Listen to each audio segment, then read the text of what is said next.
What's up, everybody? Wheels up to a Thursday edition of One Soccer Today, a day I affectionately call Friday Junior. And it makes it even better because we're heading into a long weekend. What makes it worse? It's the last weekend of August, boys. September is just about upon us. He is Jordan Wilson with the shivers and shakes. He is Oliver Platt. I mean, it's bad news for me because there's less sunlight. It's getting darker earlier, but the football content, it's not going anywhere. It's Best on the time of year. rise. Plenty, Come and on. I mean plenty going on. We'll get into the Canadian Premier League weekend that could be a decisive one in a few moments' time. We know where AFC Toronto will play in the NSL and some national team talk all to come. But first, the Canadian Championship second leg ties played out on Tuesday, and they were eventful to say the least. Toronto FC and Vancouver Whitecaps will compete for the Voyageurs Cup on September 25th at BC Place. So, how do we get there? Well, on Tuesday night in Toronto, TFC beat Forge FC 1-0, and the Vancouver Whitecaps, the exact same scoreline, 2-0 in aggregate. They advanced, defeating Pacific FC. Plenty to get into when it comes to these games, but a notable bust-up, can we call it that? Played out at BMO Field on Tuesday night. I mean, Oliver Platt had pitch side seats. He was there reporting for us on the night between, I can't believe I'm saying this. Like, if you asked me this a year ago, I'd be like, who? Benny Betabanga and Lorenzo Insigne, not once, but twice over the course of these two legs coming together. Here in the first leg at Tim Hortons Field, Insigne fake throwing the ball at Betabanga. He's not backing down, saying that he should have been carded Insigne before. The two players going at it clearly. No back down from Betabanga, saying, I'm not going to bow down for you, and Insigne having a few words. Then this played out. Betabanga trying to intentionally foul. He did. Little bit of a push. Betabanga recovers. This for me, Jordan Wilson, a clean challenge. One that's made with purpose, however. The two players get into each other's face. Then the beard pull right there before Insigne has words towards the bench. Apparently, and by all accounts, this type of behavior went on for the duration of the game with Lorenzo Insigne towards Forge FC. It's incredible. A European, championship winner taking exception and going after a CPL club like Forge like that. Here's what the two managers, John Herdman and Bobby Smirniotis, had to say about it post-match.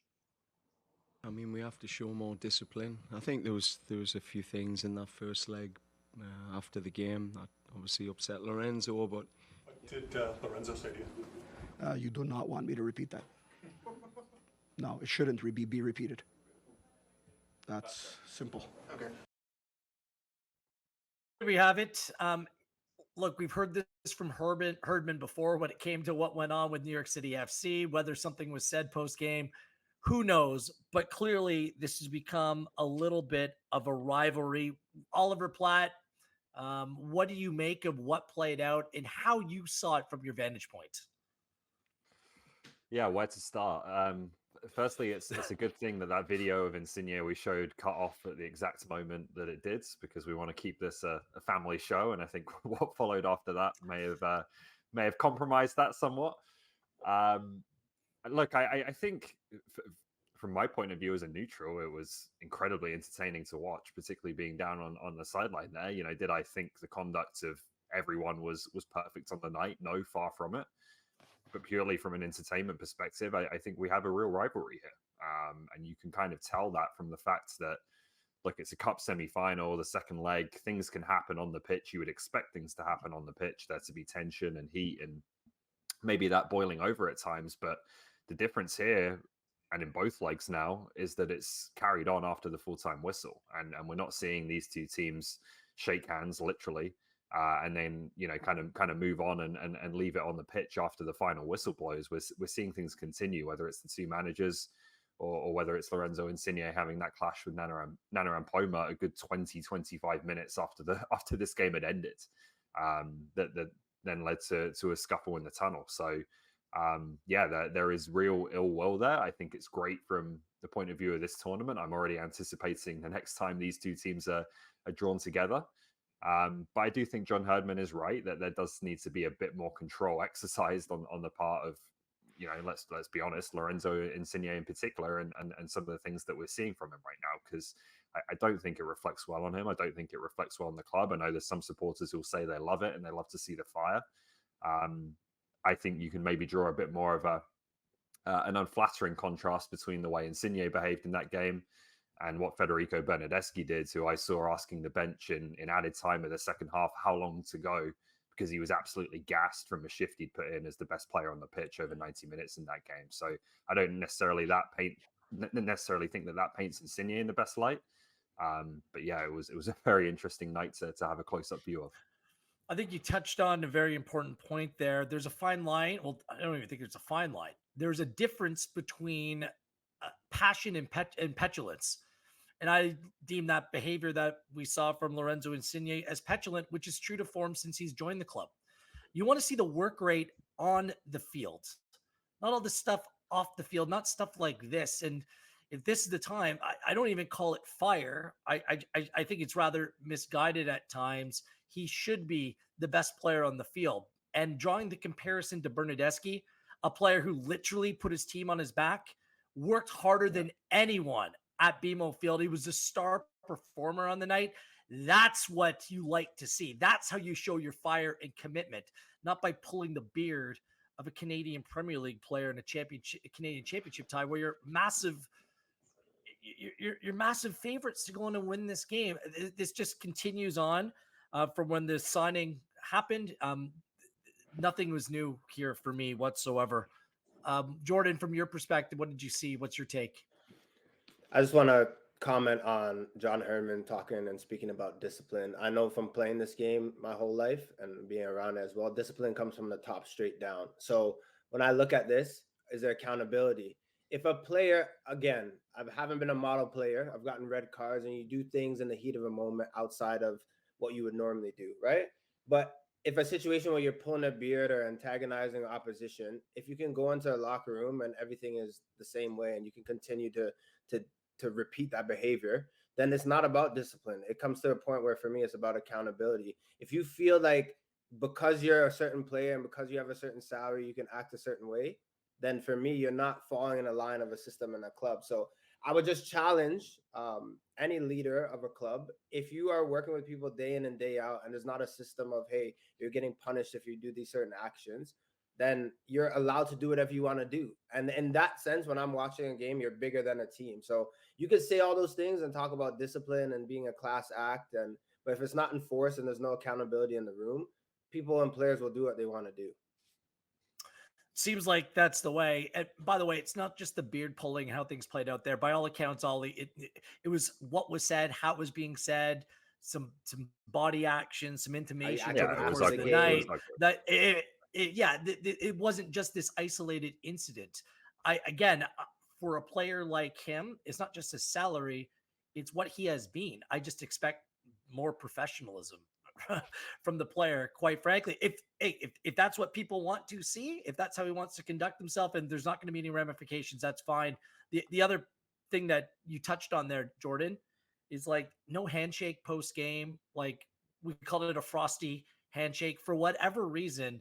Seems like John Herdman has a problem with Bobby Smirniotis, with Forge. I'm not quite sure where this comes from, because initially didn't he proclaim that Forge was well below their level at one point?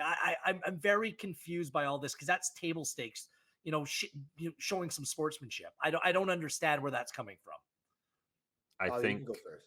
Yeah, I just say quickly, Jordan, like they shook hands, albeit maybe frostily, but they did shake hands after the first leg. What happens between the first and second leg that might have caused John Herdman not to shake hands? I think people can probably figure that out based on some of the things that were reported early in the week, and that's not Bobby Smirniotis' responsibility. So maybe a little bit unfair and unfortunate to take it out on him and not shake the hand of the other manager. But I think you can probably make a guess as to why John Herdman maybe wasn't happy with Forge as a club. You're a leader, and you're supposed to be leading the way. For me, I'm not saying that I would endorse it, Wheels. I'm just saying, put two and two together. No, you're giving context for sure. But I think there's certain things. Look, I've said some heinous things on the pitch. As soon as the whistle blows, that is the time to let bygones be bygones and show the game and the people that are playing it and are part of it respect. Plain and simple. everything that John Herdman did after that match, running on, going to the other side or south end side of the pitch, seeing your family, whatever it is, hugging your team, that is all fine and dandy. He could do a backflip for all I care. The first thing that should happen is shaking the opposition's hand for the work that they've done and that day. That's it. And you are the victor. So there's nothing to really be frosty about. You ended up winning the game and moving on. So for me, with the comments that was made, even when you played a League One side and then going this now, it's just that for me, there's not enough tact and not enough class if you're going to be a leader of that type of franchise. Well, it's just been all chaotic. It's the New York stuff that, nothing was ever proven and the player gets traded. Everything just seems chaotic. And it's like at a time when this drone scandal is hovering above like a dark cloud, and your former assistant coach and someone you've been tight with is now being suspended for football for a year. It's like, I just put my head down. I get to work. I put on a good face. I don't give any reason for my current employers or anyone else to look at me and say, what's that individual do? I just really don't understand it. By comparison, there was a mutual respect between Vanni Sartini and James Merriman. It seems like the British Columbia clubs have all been very respectful of one another. They played in the other Canadian Championship tie, and it turned into a 1-0 victory for the Whitecaps. They scored that early goal, which kind of broke the back of Pacific, a team that's been really having some problems putting the ball into the back of the net. Let's hear from James Merriman about the way that his team has had to adapt their style of play based upon so much change in personnel. We've always been more possession-based in seasons in the past, and more controlling matches and high pressing and very aggressive in our press. And this season, obviously, we've had different players come into our team. There's been a lot of transition within our club, and we have to adapt to the group that we have. And I think we've been very, very solid defensively. We've been very sound with our discipline, our organization without the ball. And we need to be more effective and efficient in transition and play maybe a bit more on the counter. We did that in Cavalry. In the first half, we created some good chances. We didn't take them. In the second half today, we created some good moments. And in the first half, with Rion Moore a couple times getting in behind. And we need to believe in that style of play right now. We need to adapt our approach, and we need to attack these games one by one and focus on pushing into the playoffs. Also, across our league, there's inconsistencies. So we need to just focus on ourselves, control what we can control, attack each game, and believe in what we're doing. The mood is not low. The players are coming to work every single day. They're still fighting. They're still pushing, and that's still the number one goal. Until it's mathematically out, that's the focus, 100%. Pacific are still very much part of the mix. It's like, but what is the realistic expectation at this point? The schedule gods have played against them. They're at Forge on Friday night. It's a difficult one, Jordan. Did you see enough? Because there were some good moments from Pacific in the second half. Is there enough there that you think that this team still has it in them to make a run towards the playoffs?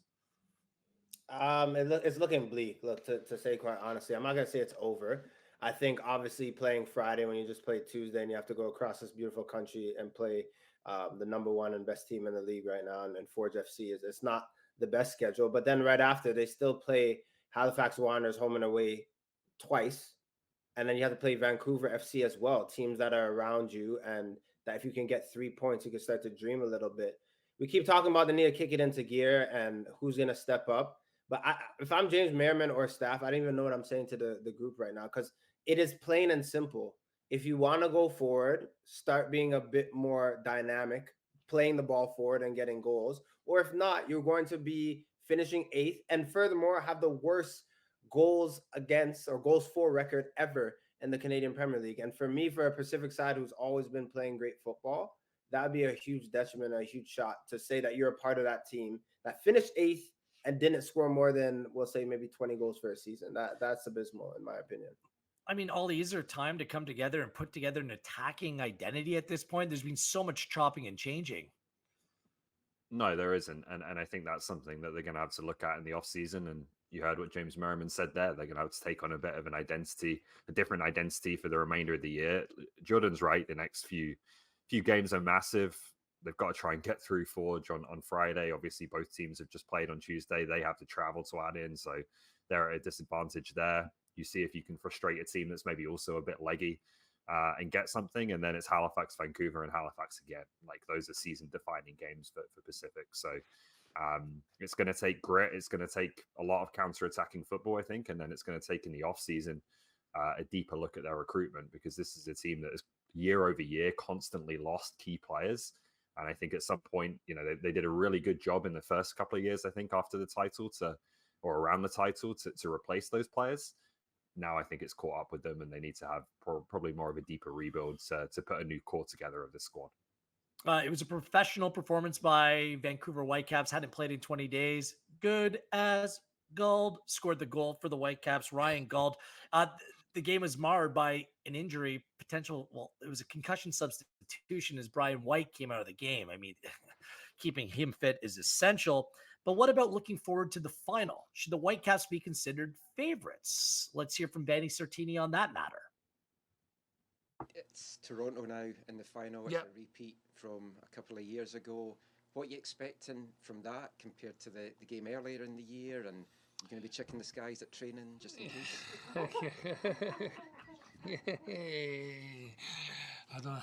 That's good fishing, but I'm getting away.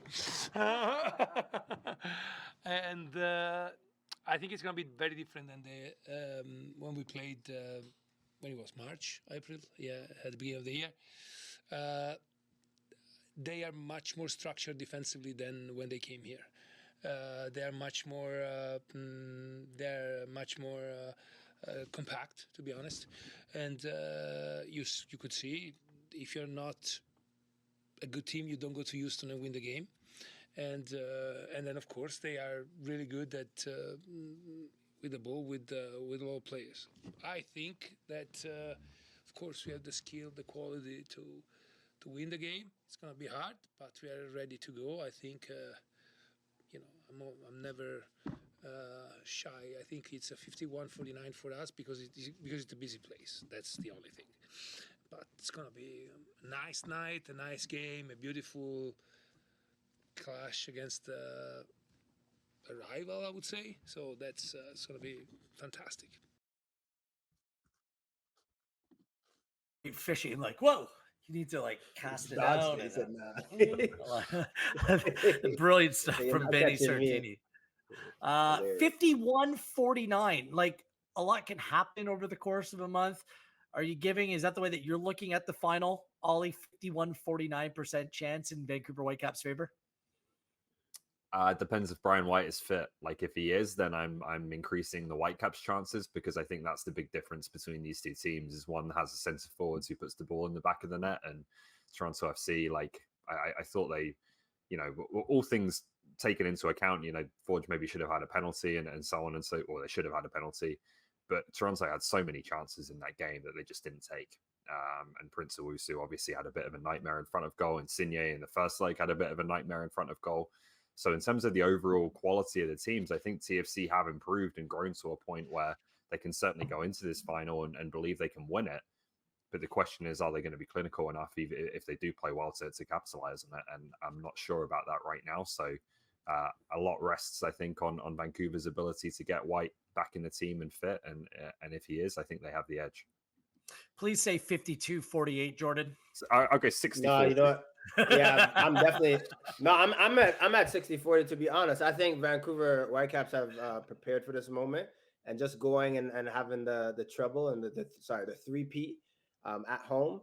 I think they're obviously primed to go and do it. I think a big question is about Shop or Udvik, or is it Adekube? Who's really going to hold the most dangerous man for Toronto FC? Because when you're playing a team that you're supposed to maybe beat, or you're favorite to win, it's a final. It's just those magic moments, corners, free kicks, like all these little things. It's going to be a really exciting game, but I still feel like Vancouver Whitecaps are the better side, and obviously with White far better, in my opinion. But yeah, I think on the day they'll be victorious. We'll see. TFC minus the chaos. Like, they just got to get rid of the chaos. They love it. Eh?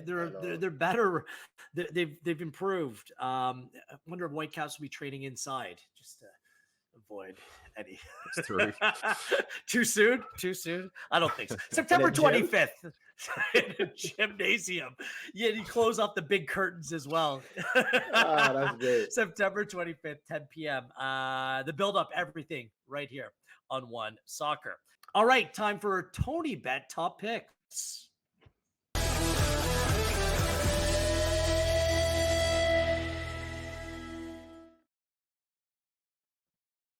Presented by TonyBet, and our eyes are cast towards this weekend in the Canadian Premier League. Oliver Platt astutely brought this to our attention.